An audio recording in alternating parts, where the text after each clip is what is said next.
Hi everybody, today's story is called The Daisy, and listen to the end so you can see if you get a shout out. Now you shall hear. Out in the country, close by the roadside, there was a country house. You yourself have once seen it. Before it is a little garden with flowers and a paling which is painted.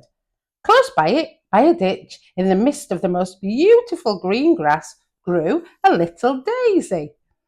The sun shone as warmly and as brightly upon it as the great splendid garden flowers, and so it grew from hour to hour. One morning it stood in full bloom with its little shining white leaves spreading out like rays round the little yellow sun in the centre. Daisies have white petals and yellow bits in the middle. You've seen a daisy. I bet you've made a daisy chain. It never thought that no man would notice it down there in the grass, and that it was a poor, despised floweret. No, it was so well pleased, and turned to the warm sun, looked up at it, and listened to the lark caroling in the air. The little daisy was as happy as if it were a great holiday, and yet it was only Monday. All the children were at school, and while they sat on their benches learning, it sat on the little green stalk, and it learned also from the warm sun and from all around how good God is. And the daisy was very glad that everything it silently felt was sung so loudly and charmingly by the lark. That's a bird. And the daisy looked up with a kind of respect to the happy bird who could sing and fly, but it was not at all sorrowful because it couldn't fly and sing as well. That's not a daisy's job, is it? I can see and hear, it thought. The sun shines on me and the wind kisses me. Oh, how richly have I been gifted. Oh, the wind kisses me. That's a lovely thought. Every time the wind blows and tickles your cheek, think, oh, the wind's kissing me. Within the paling stood many stiff, aristocratic flowers. The less scent they had, the more they flaunted. The peonies blew themselves out to be greater than the roses, but size will not do it. The tulips had the most splendid colours, and they knew that, and they held themselves bolt upright, and they might seem to be seen a little more plainly. They did not notice that the little daisy outside there, but the daisy looked at them more and more and thought, oh, how rich, how beautiful they are. Yes, the pretty bird will certainly fly down and visit them.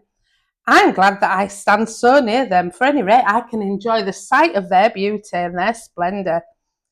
And just as she thought that, down came flying the lark, but not down to the peonies and the tulips. No, down to the grass, to the lowly daisy. I don't know, have you seen grass? When you look at the grass, see if you notice how many little white flowers, little daisies, little white flowers with yellow middles are in there. See if you can count the daisies. That's a good idea on a sunny day. So the lark flew down to the lowly daisy, which started so with joy that it didn't know what to think. Wow! The little bird danced around it and sang, tweet, tweet, tweet, tweet, tweet. Oh, how soft the grass is. Oh, and see that lovely little flower with its gold heart and silver on its dress. For the yellow point of the daisy looked like gold, and the little leaves around it shone like silver. How happy was the little daisy. No one could even conceive how happy that was. The bird kissed it with its beak, sang to it, and flew up again into the blue air. A quarter of an hour passed at least before the daisy could recover itself. Half ashamed and yet inwardly rejoicing, it looked at the other flowers in the garden, for they had seen the honour and happiness it had gained, and must understand what joy it was. But the tulips stood up twice as stiff as before, and they looked quite peaky in the face, quite red, for they had been vexed. The peonies were quite wrong-headed. It was well they could not speak, or the daisy would have received a really good scolding. think there's a bit of jealousy from the other flowers. The poor little flower could see very well that they were not in a good humour, and that hurt it sensibly. At this moment, there came into the garden a girl with a great sharp shining knife. She went straight up to the tulips and she cut one off after another. Oh, sighed the little daisy. That's dreadful. Now it's all over with them. Then the girl went away with the tulips. The daisy was glad to stand out in the grass, but to be only a poor little flower, it felt very grateful. And when the sun went down, it folded its leaves and it went to sleep and dreamed all night long about the sun and the pretty little bird. I wonder if on a night time when we're asleep, sounds like the little daisies close their leaves up and then they open them again when the sun comes out. I wonder if that's the case. The next morning, when the flower again happily stretched out all its white leaves and petals like little arms towards the air and the light, it recognised the voice of the bird, but the song he was singing sounded mournfully. Yes, the poor lark had a good reason to be sad. He was caught and was now sat in a cage by an open window. Uh-oh. He sang of free and happy roaming. He sang of young green corn in the fields and of glorious journey he might make on his wings high in the air. But the poor lark was not in good spirits, for there he sat a prisoner in a cage. The little daisy wished very much to help him. But what was it to do?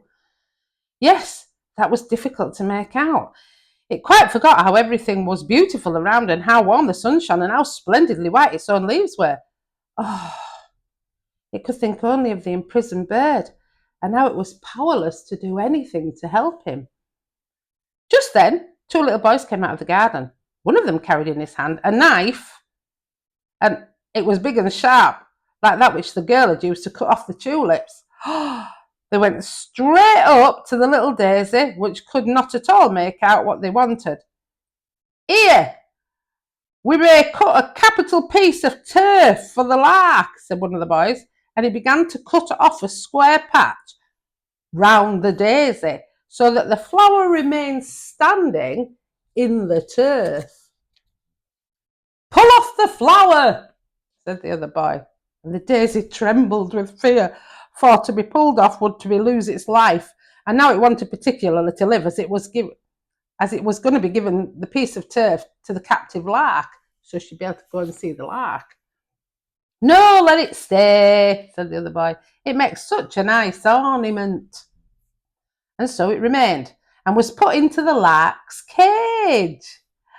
But the poor bird complained aloud about his loss of liberty, and he beat his wings against the wires of his prison, and the little daisy couldn't speak. There was no consoling word to him, gladly as it would have done so, and thus the whole morning passed. Oh, so she hadn't been able to console him in the cage because he's not listening. He's really angry. Here is no water, said the captive lark. They're all gone out and they've forgotten to give me anything to drink. My throat's dry and burning. It's like a fire and ice within me, and the air is so close. Oh, I must die. I must leave the warm sunshine, the fresh green, and all the splendour that God has created. And then he thrust his beak into the cool turf to refresh himself a little with it. Then the bird's eye fell upon the daisy, and he nodded to it, and he kissed it with his beak, and he said, You must also wither in here, you poor little flower. They have given you to me with the little patch of green grass on which you must grow, instead of the whole world which was mine out there. Every little blade of grass shall be a green tree for me, and every one of your white leaves a fragrant flower. Ah, you only tell me how much I have lost. If only I could comfort him, thought the little daisy. It could not stir a leaf, but the scent which streamed forth from its delicate leaves was far stronger than generally found in these flowers, and the bird also noticed that. And though he was fainting with thirst, and in his pain he plucked up green blades of grass, he did not touch that flower. The evening came, and yet nobody appeared to bring the poor bird any water. That's really naughty. If you've got animals and you've got them in a cage or birds, you need to make sure that you give them something to drink and something to eat because they're used to flying outside where they can get everything they want. So the evening came and nobody gave him a drink of water. Then he stretched out his pretty wings and beat the air frantically with them. His song changed to a mournful piping, and his little head sank down towards the flower, and the bird's heart broke with want and yearning. Then the little flower could not fold its leaves, as it had done on the previous evening, and sleep. It drooped, sorrowful and sick, towards the earth. Not till the next morning did the boys come, and when they found the bird dead, they wept. They wept many tears, and they dug him a neat grave, which they adorned with leaves and flowers. The bird's body was put into a pretty red box, for he was to be royally buried.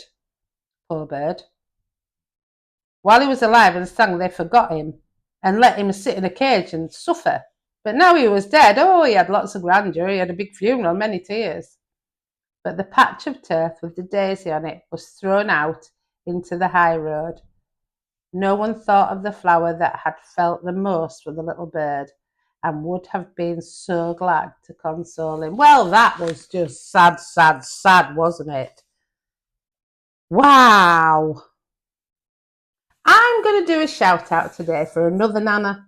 I'm going to do a shout out for a Nana who's called Jill, who lives in Hull. And Jill, I think, has been listening to some of these stories, and that's really nice that one Nana supports another Nana. So thanks, Jill.